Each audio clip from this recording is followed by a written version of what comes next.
They tried to claim the home after the divorce was final. Not during mediation. Not on the day the judge stamped our marriage into history.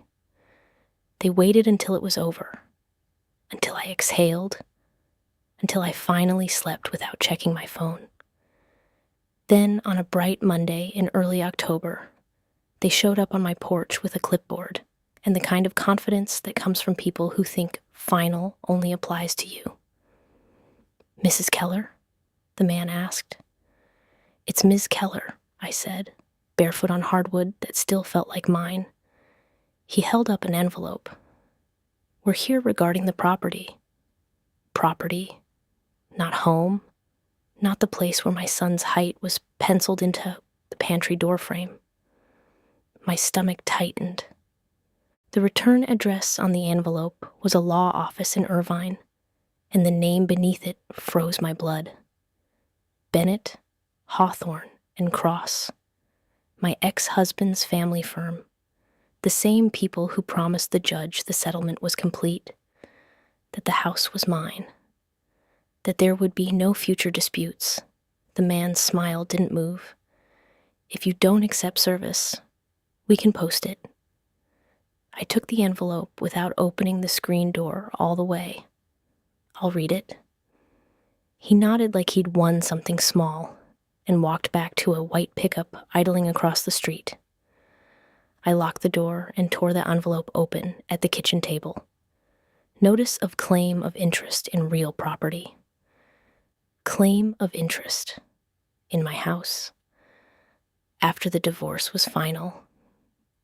They weren't claiming it as community property. They were claiming it as a family loan secured by the home. $40,000 they said they'd loaned us during a refinance years ago, now allegedly enforceable through a forced sale. They said my ex, Blake Keller, had assigned them his interest in the house as repayment. Assigned. As if he had anything left to assign. I read the petition twice, then looked down at my hands like they belonged to someone else. Yes, Marjorie and Russell Keller had given us money once, but it wasn't a loan. It was a gift. I could hear Marjorie's voice from that day, syrup sweet in my memory. "Don't worry about paying us back," she'd said. "We're family. This is for Ethan." Family. That word can be a blanket or a noose. Down the hall, my son Ethan's door cracked open, 7-year-old hair sticking up, dinosaur tucked under one arm. "Mom," he mumbled, "why are there people outside?" "Nobody important," I said too quickly. He rubbed his eyes. "Are we okay?" "Yes," I told him, forcing my voice steady. "We're okay." When he shuffled back to his room, my hands started shaking again. Because the divorce was final. The judgment was signed. The deed was recorded. The judge said the words that are supposed to mean you can start over. So how could they still be here? I opened the folder on my laptop labeled Divorce Final. I had saved everything because forgetting is a luxury you can't afford when someone is trying to take your life apart. Page 12. Exclusive award of the marital residence located at 1142 Candlewood Lane to petitioner Nora Keller as her sole and separate property. Respondent shall execute all documents necessary to effectuate transfer, and any claim of interest by respondent is hereby waived. Waived, hereby, final. Then the debt section. All known debts have been disclosed and allocated. Each party warrants there are no undisclosed liens or claims against the marital residence. And yet, a claim was sitting on my table like a live wire. I didn't call Blake. Blake wasn't the kind of man you called for answers. He used questions to buy time, to twist reality, to make you feel crazy for noticing what he'd done. I called my attorney instead. Janelle Price answered on the second ring.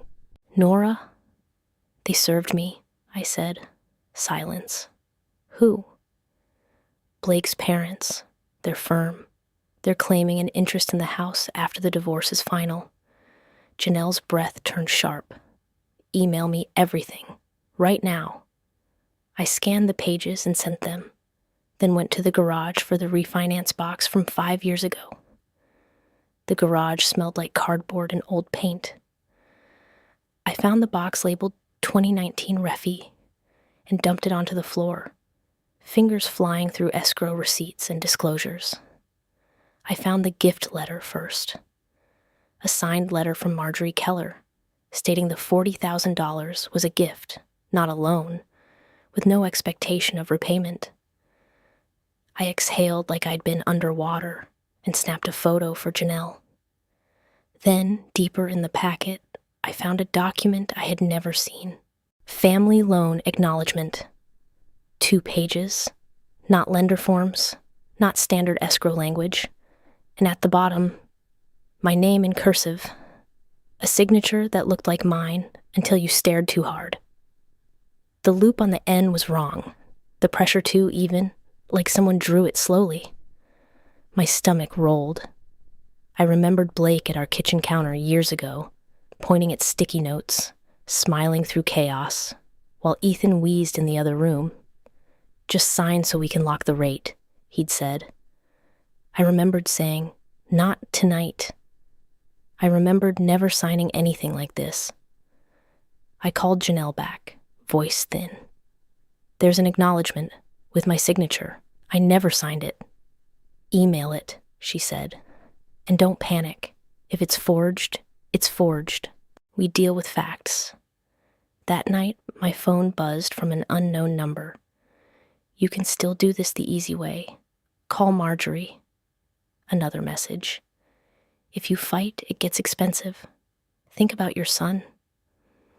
I blocked the number, then opened the county recorder's portal and typed my address. There was my deed showing me as sole owner, and there was a new entry recorded 3 days ago.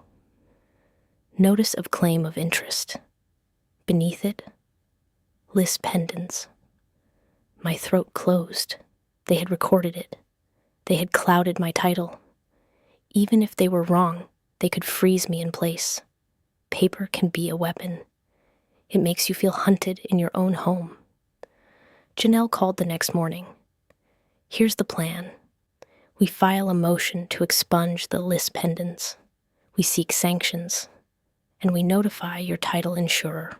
This is exactly what title insurance is for. Title insurance. I hadn't thought about it in years. I found the policy and called the number. A claims specialist named Victor listened, calm and precise.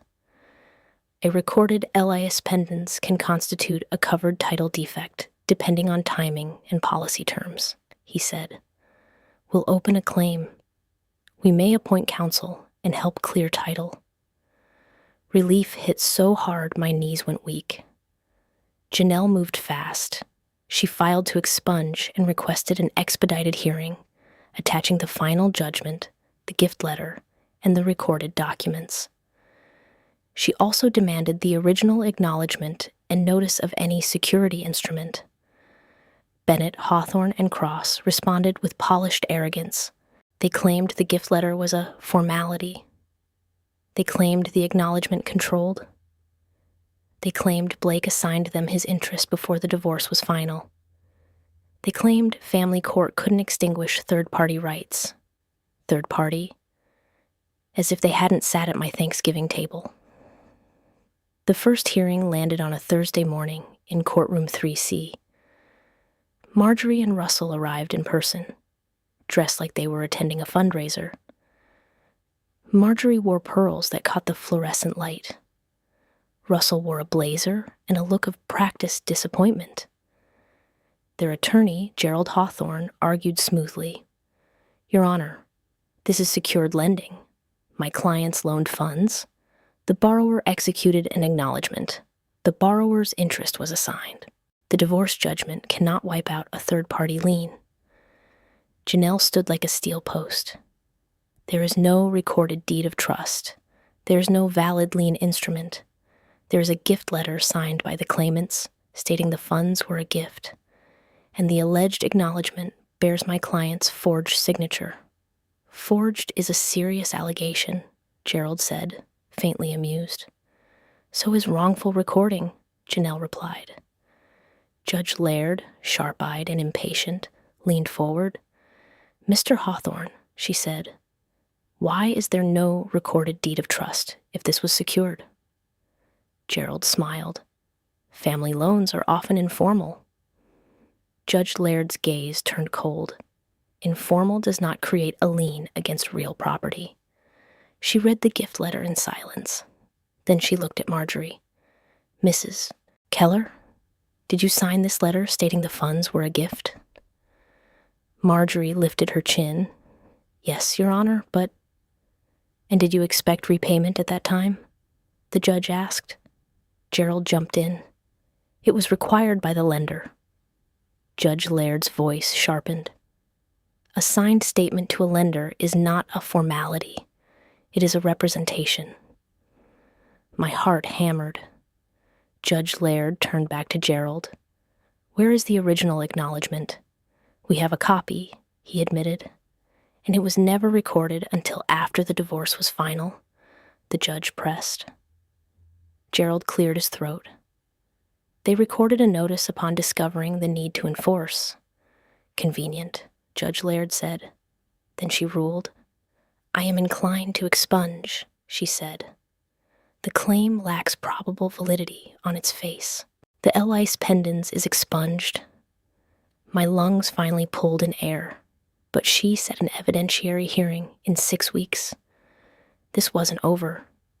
It was just moving from intimidation into proof. In the hallway afterward, Marjorie leaned close, perfume sharp. You're really going to do this?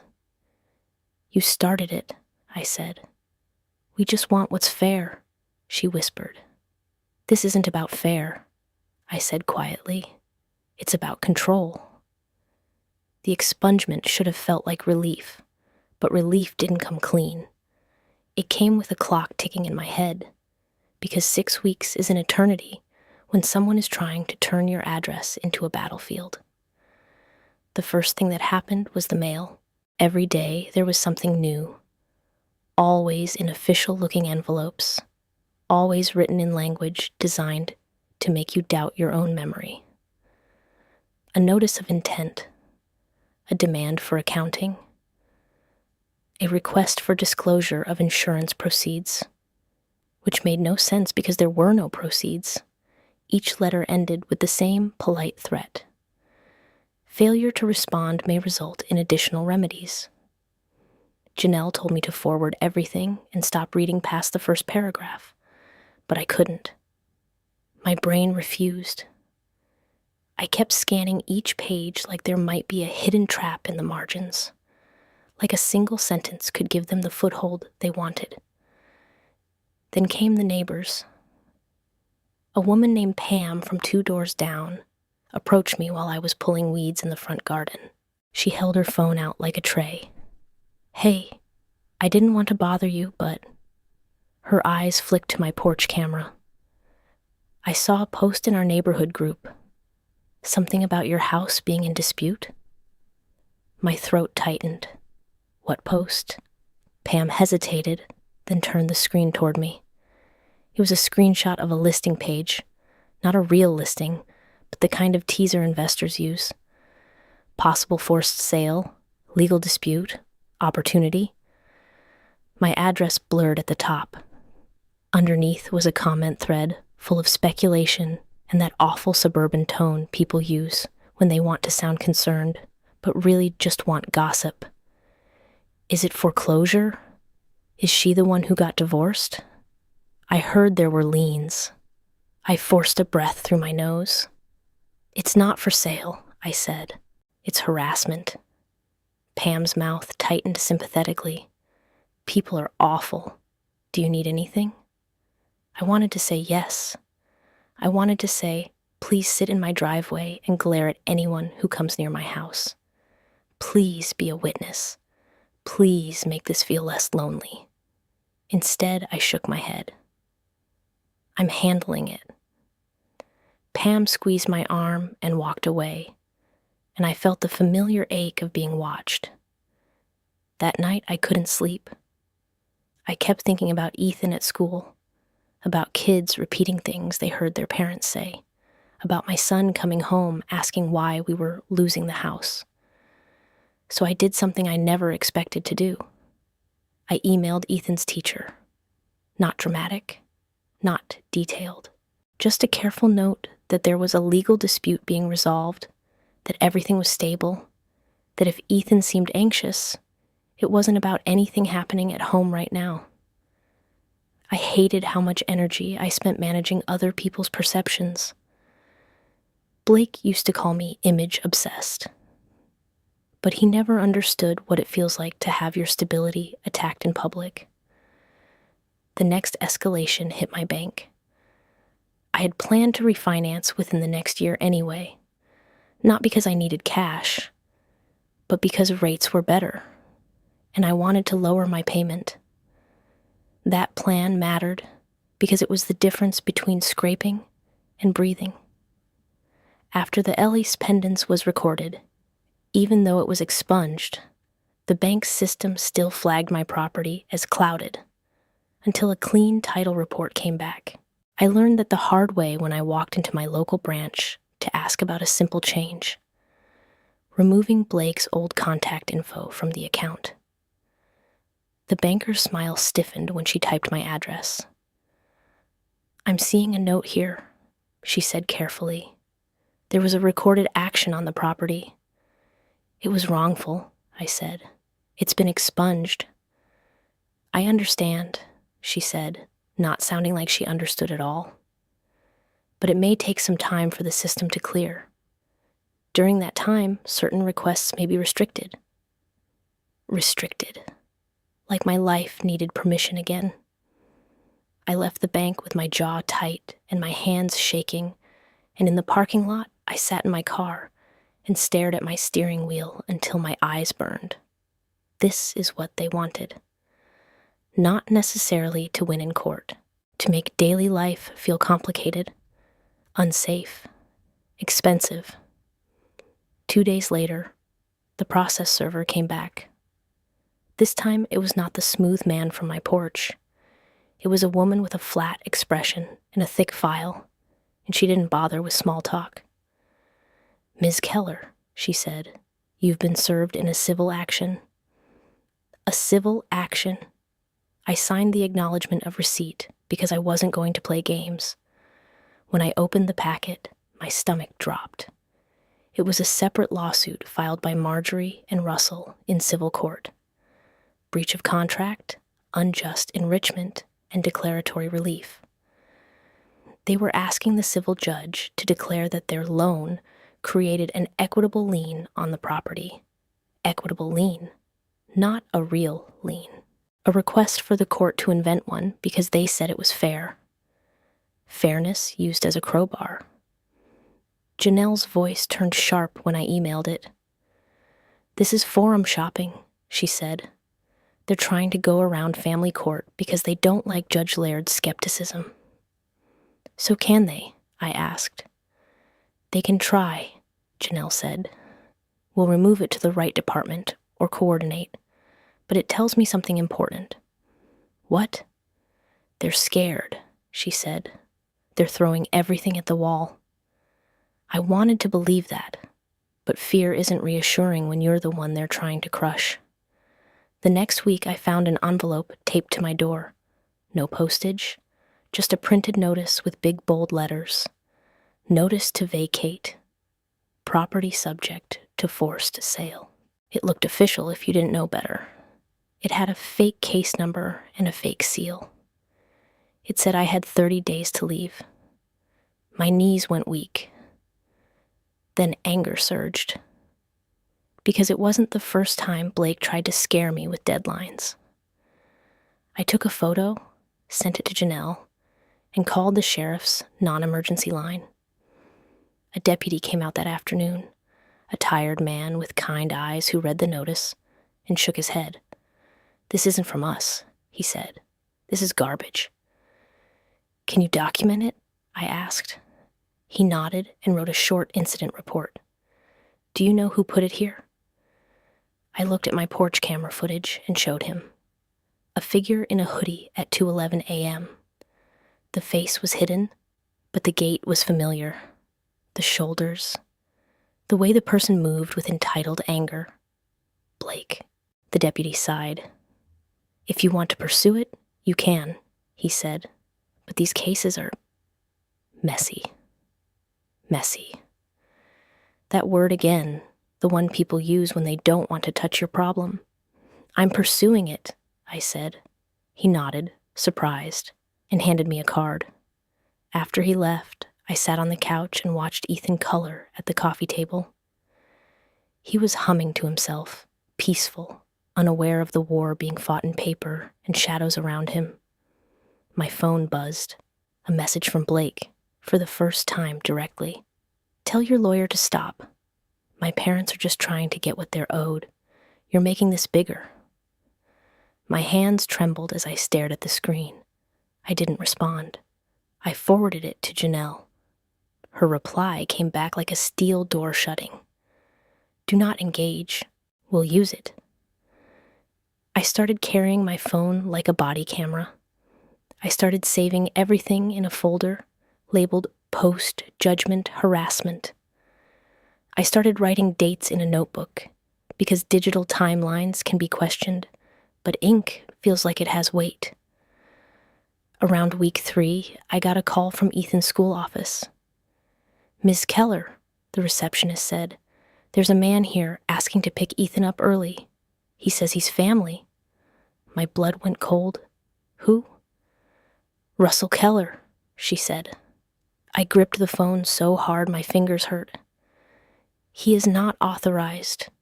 Do not release my child. The receptionist's voice stayed calm. We won't. We just needed to confirm. I drove to the school with my heart in my throat.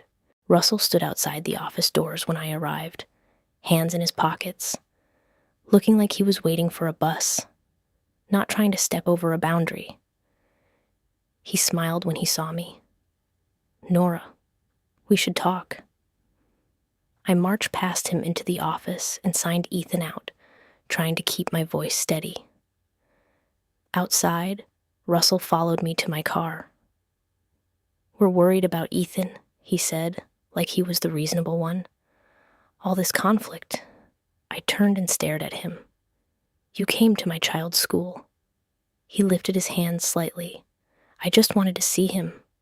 We're his grandparents. You're using him, I said, voice low and shaking. And you know it. Russell's smile faded. We're trying to protect the family. The family? I repeated. You mean your money? His jaw tightened. You're living in a house we helped you keep. You signed a gift letter, I said. You said it was a gift. Russell stepped closer, eyes narrowing. You think a piece of paper changes what's right? I felt a cold steadiness settle in me. Yes, I said. In court, paper is what matters, and you know that. That's why you're here. Russell's face flushed. You'll regret humiliating us. I opened my car door, slid Ethan inside, and looked back at Russell. You're humiliating yourselves, I said. Leave my son alone. On the drive home, Ethan asked, why was Grandpa there? I swallowed. He was confused, I said, hating the softness of the word. Ethan frowned. Is he mad at you? I kept my eyes on the road. He's mad about grown-up stuff. It's not your job to fix it. Ethan looked out the window and whispered, I don't want to move. I felt my chest crack. We're not moving, I said, and this time I believed it enough that my voice didn't shake. Week 4 brought the first real financial squeeze. Even though the LIS pendants had been expunged, my credit monitoring pinged me. An inquiry from a private lender. I called the bureau. They confirmed someone had tried to pull credit in connection with my address and name. I froze. That wasn't me. The bureau rep said the inquiry was tied to a business entity, Coleman Equity Partners. I didn't recognize it. Janelle did. That's one of Blake's old contacts, she said. He used them during the divorce to threaten refinancing. He's fishing. My stomach churned. Can he do that? He can try, Janelle said. But if he's using your identity, we escalate. File a report. Lock your credit. We're not letting them create new hooks. So I locked my credit, placed fraud alerts, changed passwords, updated my bank security questions. Every step felt like rebuilding walls around a home that should have already been mine in peace. Then, 2 days before the evidentiary hearing prep meeting, another letter arrived. This one was addressed to my employer. A copy landed in my mailbox, like a warning. It alleged I was involved in financial misconduct and asked my employer to preserve payroll records for potential collection. I stared at it, heat rushing to my face. They were trying to embarrass me at work, to make me look risky, unstable. I marched into my manager's office that afternoon, letter in hand, heart pounding, and told her the truth in the calmest voice I could manage. It's harassment related to a post-divorce dispute, I said. My attorney is handling it. I wanted you to hear it from me, not from them. My manager, a woman named Tessa, looked furious on my behalf. Are you safe? She asked. I am, I said, but they're trying to intimidate. Tessa nodded once. If anyone contacts us, we route them to legal. You focus on your work. We have your back. I walked out of her office, shaking with relief, because for the first time, someone outside my lawyer's office was standing with me, not watching from the sidewalk. By the time week 5 rolled in, my house no longer felt like a quiet place you rested in. It felt like a fortress you guarded. I started checking the cameras before opening the door. I stopped leaving packages on the porch overnight. I made sure Ethan's backpack always had my updated contact info. And I kept hearing Judge Laird's words in my head. Fabricated claims. Fabricated. That was the key. Because if they were willing to fabricate once, they were willing to fabricate again. Janelle asked for discovery from the Kellers. Bank records of the alleged loan, any repayment schedule, any communications indicating it was a loan, and the original acknowledgement document. Gerald Hawthorne responded with delays, extensions, objections, claims of privilege, claims the original was misplaced, like a signature on a debt can wander off. Then, late one evening, Victor emailed a preliminary title report his team had pulled. It listed the expunged Ellis pendants, but it also listed something else tied to the refinance closing, a notary journal entry that didn't match. Victor wrote one line that made my palms sweat. We believe there may have been an impersonation at closing. Impersonation. The word felt unreal, like something from a movie. But my life had stopped being normal the day Blake learned he could weaponize paperwork. I forwarded Victor's message to Janelle. Her response was immediate. Bring everything you have tomorrow. We're expanding strategy.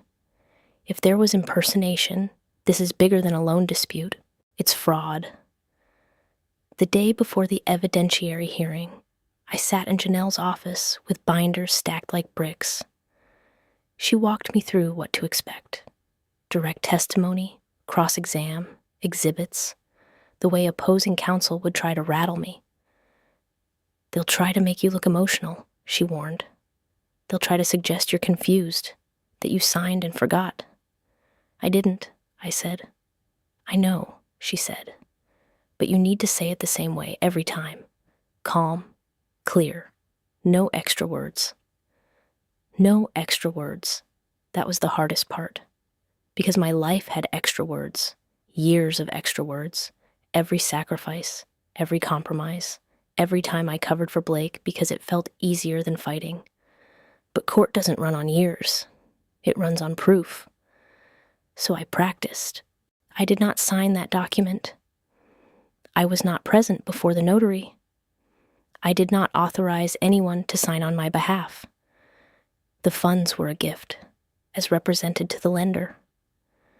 The divorce judgment awarded the home to me as sole and separate property, over and over until it sounded like my spine. That night after Ethan slept, I walked the rooms, touching small familiar flaws, reminding myself this house was ours and worth fighting for. Week 6, the night before court, the final stunt arrived.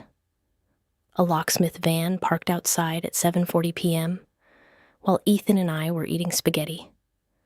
A man in a navy polo walked up my driveway with a toolbox, glanced at his clipboard, and headed for my front door like he'd done it 100 times. I opened the door before he could knock. "Can I help you?" He blinked, startled. "I'm here to rekey the locks. Work order says property owner requested." "I didn't request anything," I said. He held up his phone. On the screen was an email confirmation with my address and a name. Not mine. Nora Keller. My throat tightened. That person has no authority here. The locksmith's face shifted from confidence to discomfort. "Ma'am, I can't proceed if there's a dispute." "There is," I said, "and if you touch my locks, I'll call the police." He backed down immediately, muttering apologies as he walked back to the van. From my doorway, I watched the van turn the corner and disappear. Then I shut the door, locked it, and leaned my forehead against the wood. Ethan's voice floated from the dining table. "Mom, are we still okay?" I swallowed hard. "Yes," I said, "we're still okay." And I realized something brutal and useful. They weren't trying to get inside my house. They were trying to get inside my head. 2 days later, a thick packet arrived from Victor's office. In it was a collateral assignment of interest, signed by Blake, dated 2 weeks before the divorce became final, purporting to assign any and all interest he had in the property to his parents as security. Blake had signed it while under court orders not to transfer or encumber property. Janelle's email came back fast. Contempt territory. She filed an order to show cause. If Blake had violated automatic restraining orders and contradicted the judgment, the court could sanction him directly. Then Victor called again. "We pulled the full escrow file from 2019, he said. "There are documents notarized in that closing that you were never provided." My stomach tightened. "What kind of documents?" "A notarized spousal acknowledgement of indebtedness," Victor said. "And the notary log lists an ID number that does not match your DMV record." Cold poured through my veins. Victor added, "We appointed counsel through your policy to coordinate with Ms. Price. We're also evaluating civil claims for wrongful recording." Janelle hired a handwriting expert. The report came back blunt. The signatures on the loan acknowledgement and the spousal acknowledgement were not mine. They showed slow, simulated strokes consistent with tracing. Same forger, same fake me. Janelle subpoenaed the notary, Elaine Mercer. At the evidentiary hearing, Elaine sat on the witness stand with trembling hands. "Ms. Mercer," Janelle asked, "did Nora Keller appear before you in person on June 17th, 2019? Elaine swallowed. "Yes." Janelle handed up my DMV record. "The ID number you recorded does not match. How do you explain that?" Elaine's face drained. I wrote it down wrong." "Twice?" Janelle asked calmly. "On multiple documents? And the escrow file contains a photocopy of an ID with a different face." The courtroom went still. Judge Laird leaned forward. "Ms. Mercer, you are under oath." Elaine's eyes filled. "He said it was his wife." Judge Laird's voice cut through. "Who is he?" Elaine whispered. "Blake Keller." My heart slammed against my ribs. Blake had brought someone to impersonate me years ago and used that forged paper as a time bomb for later. Gerald Hawthorne stood quickly. "Your Honor, my clients." "Sit down," Judge Laird snapped. Janelle didn't stop. "Ms. Mercer," she asked, "were you paid extra for notarizing without proper identification?" Elaine's sob broke loose. "Yes." "By whom?" Janelle pressed. Elaine's shoulders shook. "Marjorie Keller."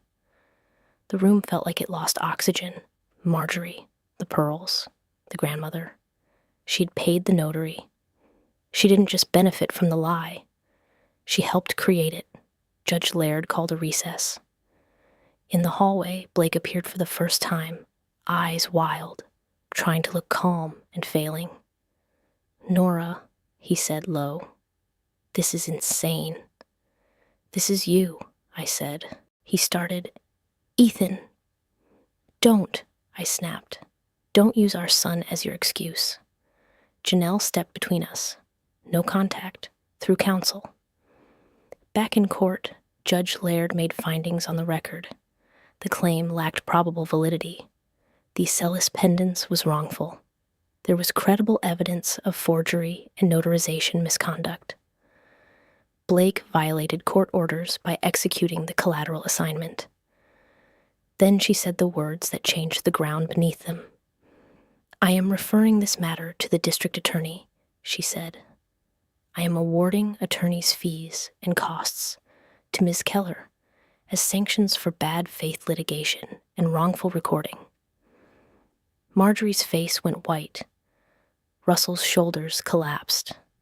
Blake stared at the bench like it had betrayed him, and Judge Laird looked directly at me. "Ms. Keller," she said, voice firm, "your divorce is final. This court will not allow it to be undermined by fabricated claims." Tears blurred my vision. But the real power reversal came next, because Victor's counsel didn't stop at family court. Title Insurance appointed a civil attorney named Carter Webb, and he filed suit for slander of title, fraud, and wrongful recording against Marjorie, Russell, Blake, and Elaine, not just to clear title, to make it expensive, to make it permanent. That shifted everything. Within a week, Gerald Hawthorne requested a settlement conference. Suddenly, the tone changed. Suddenly, nobody said fair. They said resolve. In Janelle's office, Marjorie sat without pearls. Russell stared at the table. Blake looked wrecked. Gerald cleared his throat. "My clients will withdraw all claims, execute corrective documents, and cooperate with title." Janelle's voice stayed calm. "And sanctions? Fees? Damages?" Carter's voice came through speakerphone with numbers attached. Defense costs, damages, punitive exposure. Marjorie's eyes widened. Russell made a sound like air escaping. Blake's face drained. Marjorie tried, thinly, "How can you do this to family?" I met her gaze. "You stopped being family when you forged my name," I said. Blake leaned forward, voice low, pleading. "Nora, please. If this goes criminal, I'll lose my job." I didn't move. "You didn't care what Ethan would lose when you tried to take our home." Blake flinched. They signed. A rescission and corrective affidavit admitting the claim had no basis. A full release. Payment of my attorney's fees and the court-ordered sanctions. A monetary settlement for slander of title. A permanent injunction against future claims with a stipulated penalty if violated. A legal mousetrap built for people who thought intimidation was free. When the corrective documents recorded, the county portal pinged my email. Document recorded. My hands shook as I clicked, old anxiety surging. But this time it wasn't another threat. It was an affidavit withdrawing the claim. A clean record. A clear title. Victor called later that day.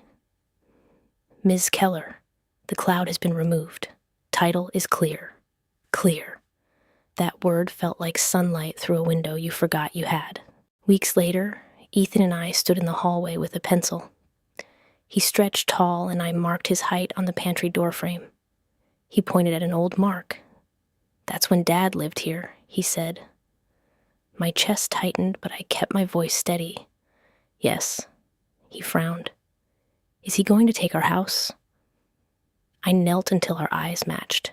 "No," I said. "No one can take our house. It's ours, and I will protect it." Ethan searched my face, then nodded and ran off to his Legos, satisfied.